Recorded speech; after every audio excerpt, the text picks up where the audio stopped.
तर बघा आमच्या घरी आणला होता हापूस आंबा. तर ह्या हापूस आंब्यामधलं असा आम्ही आंबा काढून घेतला आणि माझी आई जी आहे ती याचा रस बनवणार होती. तर याचा रस कसं बनवतात यासाठी मी हा व्हिडिओ बनवलेला आहे.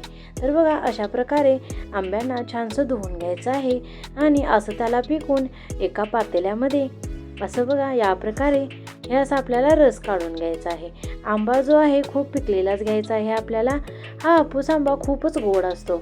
तर बघा अशा प्रकारे सगळे जे आंबे आहेत अशा प्रकारे आपल्याला दाबून असे मऊ करून घ्यायचे आहेत आणि समोरचा जो भाग आहे तो असा काढायचा आहे आणि या प्रकारे आपल्याला हे एका पातेल्यामध्ये काढून घ्यायचं आहे. पल्लवी लाईफस्टाईल मराठी चॅनलमध्ये तुम्ही पहिला असाल तर पहिला माझ्या चॅनलला लाईक करा, शेअर करा आणि सबस्क्राईब जरूर करा. तर बघा अशा प्रकारे हे सगळं काढून घेतल्यानंतर जी आंब्याची कोय आहे त्याला या प्रकारे कुस्करून त्याचं सगळं जे गर आहे आपल्याला अशा प्रकारे काढून घ्यायचं आहे. तर सगळ्या आंब्यांचं गर आपण अशा प्रकारे काढून घेऊयात. तर बघा हा जो आंबा आहे हापूस आंबा याचा रस खूपच छान बनतो. तुम्ही याला पुरीबरोबर, चपातीबरोबर किंवा असंच सुद्धा पिऊ शकता. खूपच छान असा हा आज आपला आंब्याचा रस बनणार आहे.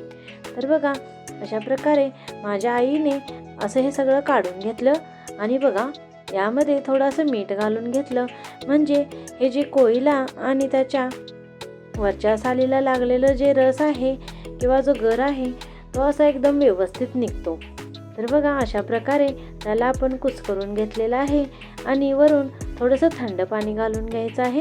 यामध्ये पाण्याचा वापर थोडाच करायचा आहे.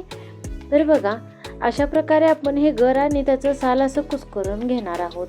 तर यासाठी सगळ्यात पहिला जेव्हा आपण आंबा घेतो तेव्हा आंब्याला छान असं मिठाच्या पाण्यामधून धुवून घेणं जरुरी आहे.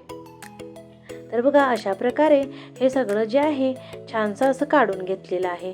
पाणी घालून घेतल्यानंतर या प्रकारे असा हा गर छानसा असा निघलेला आहे आणि हे सुद्धा आपल्याला ह्या भांड्यामध्ये घालून घ्यायचं आहे. तर बघा हा आंबा एवढा गोड असतो की तुम्हाला यामध्ये साखर वगैरे घालण्याची गरज नाही. तर बघा घट्टसर असा आपला हापूस आंब्याचा रस तयार झालेला आहे. तर प्लीज माझ्या चॅनलला लाईक, शेअर, सबस्क्राईब करायला विसरू नका आणि माझा हा व्हिडिओ लास्टपर्यंत बघितल्याबद्दल खूप खूप धन्यवाद. थँक्यू.